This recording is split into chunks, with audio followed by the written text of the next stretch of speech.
मैं 22 साल का नौजवान लड़का था। कॉलेज की मैडम कहती कि कभी मेरे पास ट्यूशन पढ़ने आओ, बहुत कुछ सिखाऊंगी और फ्री में भी पढ़ा दूंगी।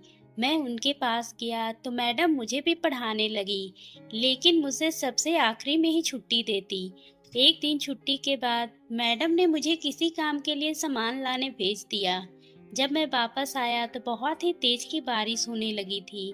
मैडम मुझे चाय पिलाई और कुछ देर में मुझे कोई भी होश ना था। लेकिन जब मुझे होश आया तो मेरे कपड़े, उस समय ये देखकर मेरे तो होश ही उड़ गए, क्योंकि मैडम ने मेरे साथ, आज बहुत ही तेज बारिश हो रही थी। रात का अंधेरा काफी हद तक फैल चुका था और मैं परेशान के आलम में पूरी तरह से बारिश में भीगता हुआ बहुत ही मुश्किल से अपनी मैडम के घर पहुंचना चाहता था। लेकिन तेज बारिश और हवा के बहाव की वजह से मेरे लिए चलना भी मुश्किल हो रहा था, क्योंकि मुझे अपने घर पहुंचने की जल्दी थी। क्योंकि घर में मेरी माँ थी और बारिश वाले दिन हमारा घर पानी से भर जाता था। लेकिन उससे पहले मुझे अपने मैडम को जाकर बताना था कि मैं उनका काम कर दिया हूँ। कुछ ही वक्त में मैं मैडम के घर पहुँच गया था। मुझे अपनी मैडम बहुत ही अच्छी लगती थी। वह मुझसे बहुत ही मोहब्बत से पेश आती थी और मैं बहुत ही आसानी से उनसे अपने दिल की हर एक बात कह देता। वह अभी 25 साल की एक जवान लड़की थी। वह अपने सारे काम सिर्फ मुझसे ही करवाया करती थी। बारिश में मेरा कपड़ा पूरी तरह से भीग चुका था। मैडम ने जब हालत देखी तो वह कहने लगी, सुधीर, थोड़ी ही देर के लिए घर पर आ जाओ। जब बारिश थम जाए तो चले जाना। मौसम बहुत ही ज्यादा खराब है। तुम्हारा घर भी यहाँ से काफी दूर है। मैडम के लहजे में मेरे लिए हमेशा ही फिक्र थी। आज मेरे पास भी बहुत ही अच्छा मौका था। मैडम घर में अकेली थी। मैं कुछ वक्त उनके साथ गुजारकर कुछ हसीन यादें बना सकता था, लेकिन मैंने मैडम को ये कहकर मना कर दिया, मेरे माँ बाप मेरा इंतजार कर रहे होंगे। मैडम कहने लगी, उन्हें पता है तुम ट्यूशन पढ़ने आए हो, वह बिल्कुल ही परेशान नहीं होंगे। लेकिन तुम इतनी बारिश में अपने घर जाने के लिए निकलोगे तो मैं जरूर सारी रात परेशान रहूंगी। इसलिए बेहतर यही है कि तुम कुछ देर यहाँ रुक जाओ और मैं तुम्हें फौरन गर्मा गर्म चाय पिलाती हूँ।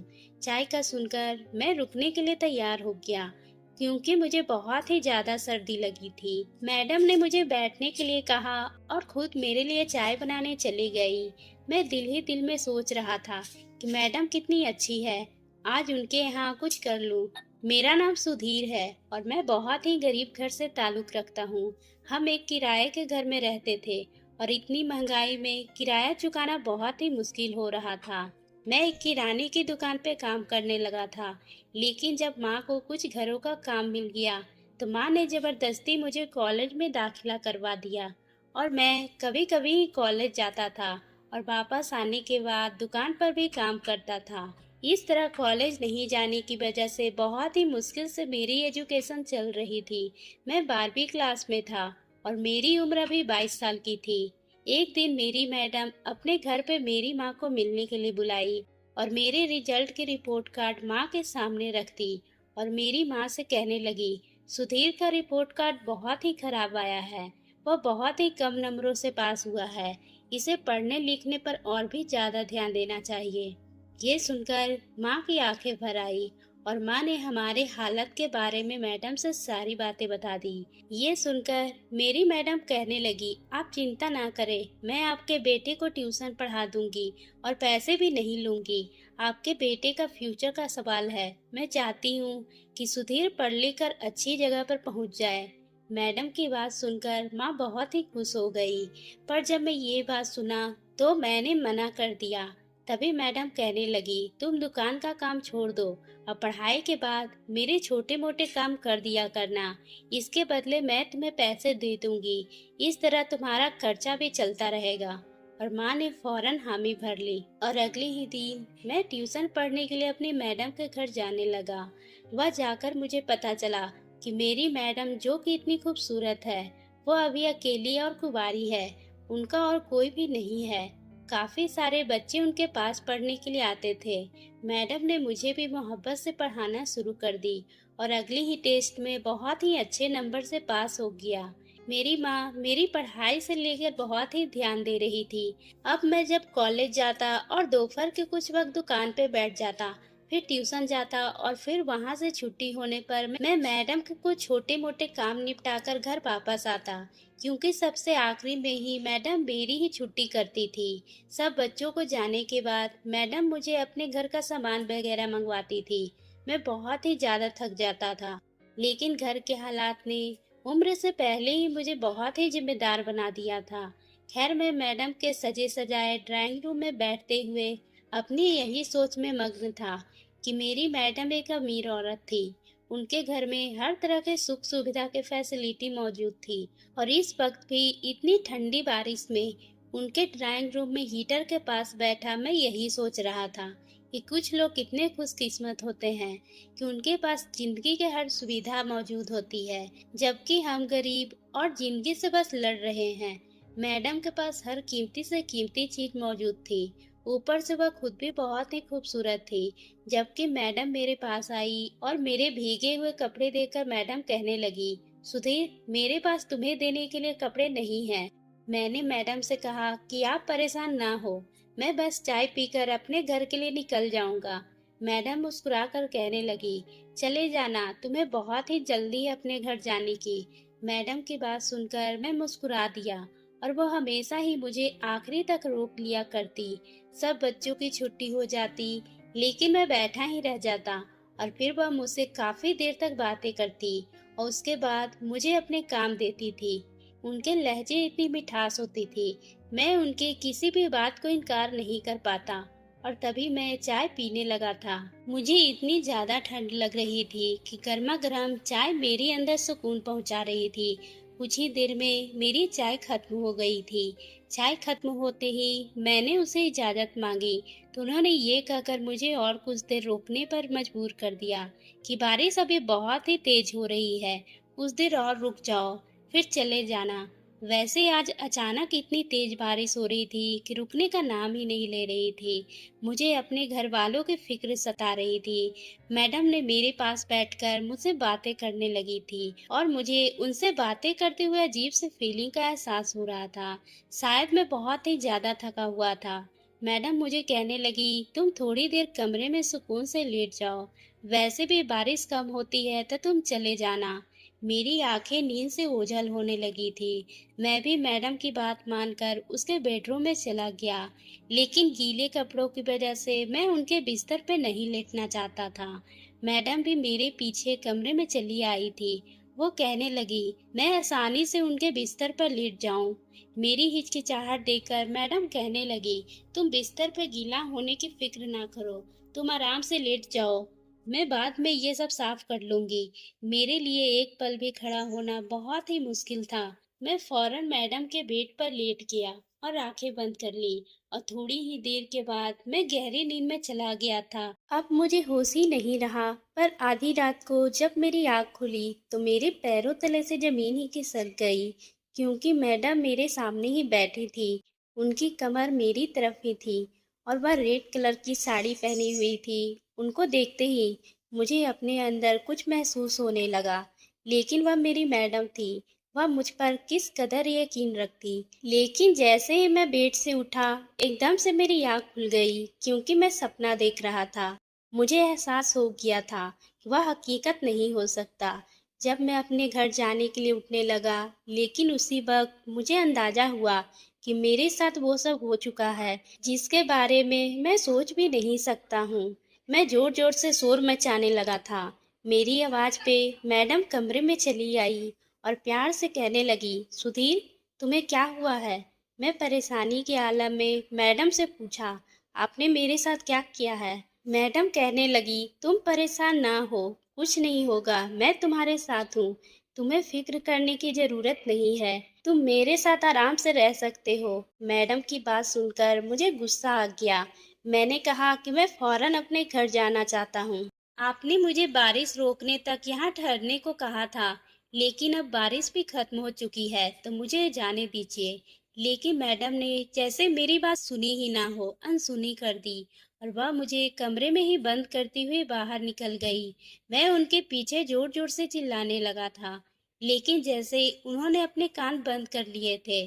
फिर कुछ ही देर के बाद सुबह भी हो गई और फिर थोड़ी ही देर के बाद वो नाश्ता लेकर मैडम बहुत ही प्यार से मेरे बालों को फेरते हुए कहने लगी, सुधीर तुम्हें भूख लगी होगी, तुम्हें तुम्हारी फीलिंग का अच्छे से अंदाजा है, तुम खाना खा लो, मैं तुम्हारे लिए कपड़े का इंतजाम भी करती हूँ, फिर तुम कल रात की तरह मेरे साथ ही रहना। मुझे लगा था कि मैडम का दिमाग खराब हो गया है। मैंने कहा कि मेरे घर वाले मेरा इंतजार कर रहे होंगे, मेरी माँ भी बीमार है, आप मुझे घर जाने दो। ये सुनकर मैडम कहने लगी, अब से तुम्हारा यही घर है। थोड़ी ही देर में दरवाजा बजने की आवाज आई और मैडम मुझे दोबारा कमरे में बंद करके चली गई थी। मेरी दोनों हाथ पैर बंधे हुए थे, मैं अपनी जगह से हिल भी नहीं सकता था। मैडम ना जाने मुझे क्या चाहती थी और मुझे तो ये भी नहीं पता था कि उन्होंने रात भर मेरे साथ क्या किया। थोड़ी ही देर के बाद जब वह वापस आई तो कहने लगी, तुम्हारी माँ तुम्हें ढूंढते हुए आई थी, मैंने उन्हें कह दिया है कि तुम रात को ही वापस चले गए थे। ये सुनकर फिर वह वापस चली गई है। मैडम की ये बात सुनकर मेरे तो होश ही उड़ गए। मैं जान गया था कि मेरी माँ को मुझे लेकर बहुत ही ज्यादा परेशानी होगी। मैंने मैडम के सामने मिन्नतें की और कहा, मुझे छोड़ दो, मुझे यूं बंद करके आपको क्या मिलेगा। मैडम ने मुस्कुराकर मेरी तरफ देखा और कहने लगी, अब मैं तुम्हें नहीं छोड़ सकती हूँ, तुम बहुत ही मुश्किल से तुम मुझे मिले हो, मैं बहुत ही दिन से इंतजार किया है और अब जाकर तुम मेरे हाथ आए हो। कुछ दिनों की बात है, फिर तुम्हारे माँ बाप तुम्हें तलाश करके सब्र कर लेंगे और मैं तुम्हें एक अच्छी जिंदगी दूंगी, तुम्हें किसी तरह की कोई कमी नहीं होगी, बस तुम मेरा काम करते रहना। मुझे अब तक समझ नहीं आया था कि मैडम मुझसे क्यों कैद करके यहाँ रखना चाहती थी। रात के बाद जब मैडम मेरे पास दोबारा खाना लेकर आई तो मैं निवाला न खाया। मैंने कहा, जब तक आप मुझे ये नहीं बताएगी कि आपने मुझे यहाँ क्यों रखा है और मेरे साथ आप क्या करना चाहती है, मैं खाना नहीं खाऊंगा। आप अच्छे से जानती हैं कि मैं एक नौजवान लड़का हूँ और मैं अपने माँ बाप का इकलौता बेटा हूँ। मेरी माँ तो मेरी गैर मौजूदगी में परेशान हो रही होगी। बस मुझे इतना ही बता दो कि आप मुझसे क्या चाहती है। मैडम जल्दी से मेरे करीब बैठ गई और मोहब्बत से मेरे चेहरे देखने लगी और फिर उन्होंने जो कुछ मुझे बताया वह सुनकर मैं दंग रह गया था। वो कह रही थी कि मैं अपने भाइयों में सबसे बड़ी थी और मम्मी पापा के गुजर जाने के बाद मुझे अपने पापा की जगह उनकी नौकरी मिल गई थी। माँ बाप और घर की जरूरत की कमी को पूरा करने के लिए मैंने ये नौकरी और उस घर को भी संभालने लगी थी। मैं खुद 24 साल की हो गई थी, लेकिन अपने बारे में कुछ भी नहीं सोचा। जब मेरे भाई बड़े हुए तो दोनों ने शादी कर ली और उन दोनों की शादी के ज्यादा वक्त भी नहीं गुजरे थे कि एक दिन मेरे दोनों भाई घर पर जमा हो गए और मुझे जायदाद का हिस्सा मांगने लगे। मैंने कभी नहीं सोचा था कि जिन भाइयों को पाल पोस के इतना बड़ा की मैं अपनी जवानी भी खत्म की, वह भाई एक दिन मुझे इस तरह से बंटवारे की बात करेंगे। मैं अपने भाइयों से कही कि अगर सारी जायदाद बेच दूंगी मैं कहाँ रहूंगी, लेकिन उन लोगों को आंखों में लालच की पट्टी बंधी थी। वह मेरी बात सुनने को तैयार ही नहीं थे, इसलिए मैंने सारी जायदाद बेचकर उन दोनों भाइयों को हिस्सा दे दी। मेरे हिस्से में जो पैसे आए थे उनमें मैंने यह घर खरीद लिया। लेकिन मुझे इस बात का बहुत ही सदमा था कि मेरे पापा के जायदाद बिक गए थे और मेरे भाइयों ने अपना अपना रास्ता अलग कर लिया था। कुछ समय के बाद कॉलेज के एक प्राइवेट टीचर जिसका नाम रवि था, मुझे उससे प्यार हो गया था। फिर हम दोनों ने अपनी मर्जी से शादी कर ली, पर हमारी शादी के बाद रवि के परिवार वालों को पता नहीं थी। मैं अपने पति से मिलकर एक नई जिंदगी की शुरुआत की थी, लेकिन शायद किस्मत को कुछ और ही मंजूर था। कुछ ही दिनों के बाद मुझे पता चला कि रवि के पिता की अचानक तबीयत खराब हो गई है, इसलिए मैंने रवि के पिता के इलाज पर अपनी सारी जमा पूंजी खत्म कर दी। लेकिन एक वक्त ऐसा आया कि मेरा पति रात के वक्त बाहर निकला और फिर कभी वापस घर नहीं लौटा। मुझे खबर मिली कि उसकी बस दुर्घटना हो गई है, जिसमें वो इस दुनिया से चला गया। मेरे इसके अलावा इस दुनिया में और कोई नहीं था। अब मेरे पास कुछ नहीं बचा था जिंदा रहने के लिए, लेकिन तुम्हें देखकर ऐसा महसूस हुआ था कि जैसा मेरा पति जिंदा होकर मेरे सामने आ गया है। मैडम मेरे पास उठकर आई और कमरे की अलमारी से एक एल्बम निकाल कर लाई और अपने पति की तस्वीर मुझे दिखाई। वाकई में मैं हैरान हो गया था। रवि की शक्ल बिल्कुल मेरे जैसे थे। मैडम कहने लगी, जब मैं तुम्हें देखी थी तो उस दिन से मेरा दिल चाहता है कि मैं तुम्हें अपने पास रख लूं और अपनी आंखों से ओझल ना होने दूं। लेकिन जब तुम फेल हो गए थे तो मुझे बहुत ही दुख हुआ था। और फिर तुम्हारी माँ ने तुम्हारे हालत के बारे में ये जानकर मेरा दिल दुखा था कि तुम इतनी सी उम्र में कितना तकलीफ सह रहे हो। जब भी मैं तुम्हें देखती हूँ तो मेरा दिल चाहता है कि मैं तुम्हें सारी परेशानियों से निकाल लूं और अपने पास रख लूं। मेरा दिल की यही चाहत थी कि बस तुम्हारे साथ रहूं और तुम्हें सारी खुशियां दूं। तुम्हें याद है कि मैं एक रात तुम्हें यहाँ पर रोक कर रखी थी, क्योंकि मुझे तुमसे बातें करके मुझे सुकून हासिल होता था। मैं तुमसे जब भी बात करती थी तो ऐसा लगता था जैसे मैं अपने पति के साथ वक्त गुजार रही हूँ। अपने पति को खोने के बाद भी जो खालीपन मेरे अंदर पैदा हुई थी, उससे मिलने के बाद वो खालीपन पूरा होने लगा था। कई दिनों से मैं यही सोच रही थी कि किसी तरह तुम्हें अपने पास रख लूं, कहीं जाने ना दूं। मैं तुम्हें एक अच्छी जिंदगी देना चाहती हूँ, ताकि तुम हमेशा के मेरे साथ रहो। ये कहकर मैडम रोने लगी थी। मैडम के जिंदगी की बात सुनकर अब मुझे एहसास हो गया था कि उनकी दिमागी हालत ठीक नहीं है। अपनों के रवैये ने उन्हें पूरी तरह से बदल दिया था। उन्हें ये भी एहसास नहीं हो रहा था कि वह मेरे साथ कितना गलत कर रही है और उनकी इन हरकत ने मेरे माँ बाप किस तरह से तकलीफ से गुजर रहे होंगे। फिर मैंने मैडम से कहा कि आप मुझे आज़ाद कर दो। मैं हमेशा आपको पत्नी की तरह रखूंगा और रोज आपके साथ ही वक्त गुजारूंगा। मैंने उन्हें एहसास दिलाना चाहा कि मेरी माँ मेरी गुमशुदगी पर किस कदर परेशान होगी। वह भी मेरे लिए इस तरह से दुखी होगी जैसे कि आप अपने पति के लिए हैं। मैंने धीरे धीरे अपनी बातों से मैडम को इस तरह से राजी कर लिया था कि वह मुझे आज़ाद कर दे। मैं बिल्कुल उनके असली पति की तरह ही रहूंगा। अचानक ही मैडम जोर जोर से रोने लगी थी। उनके अंदर से दर्द उभर आए थे, जो आंसुओं के सूरत में बहने लगे थे। मैडम बहुत ही मोहब्बत से मुझसे पूछ रही थी कि मैं उनके पति की तरह उनके साथ रहूं, कभी उन्हें छोड़कर तो नहीं जाऊंगा ना। मैंने पूरी तरह से यकीन दिलाया था कि मैं हमेशा उनके साथ रहूंगा। मैडम ने मेरे हाथ पैर खोल दिए थे और अपने हाथों से खाना खिलाने लगी थी।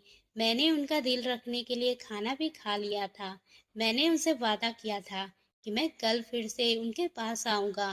फिर मैडम ने मुझे घर जाने दिया और मैडम को ये देखकर मैं सोच रहा था कि चमक-धमक और सुविधाओं से भरा ये ज़िंदगी सब कुछ नहीं होता है, बल्कि अपनों का साथ होना कितना ज़रूरी है। जब मैं अपने घर पहुँचा तो मेरे माँ-बाप मेरे लिए रो रहे थे और मुझे देखते ही माँ ने मेरे गले लग गई। जो उस वक़्त मुझे यही मायने में एहसास हुआ कि अपनों का होना कितना ज़रूरी होता है। मैं खुद से वादा कर लिया था कि अब मैं अपनी मैडम को अकेले नहीं रहने दूंगा। मैंने उस रात के बारे में अपने माँ बाप को कुछ नहीं बताया था। अगर मैं उन्हें सच बताता तो शायद वो कभी मैडम के घर ना जाने देती। अब मैं मैडम के पास ही रहने लगा और कुछ ही दिनों के बाद मैडम से हकीकत में मैंने शादी कर ली और मैंने उसे खोए हुए पति की जगह ले ली। अब मैं उन्हें बहुत ही खुश रखता हूँ। तो दोस्तों, आपको ये कहानी कैसी लगी? अगर पसंद आई हो तो आप मेरे चैनल को सब्सक्राइब करना ना भूलें।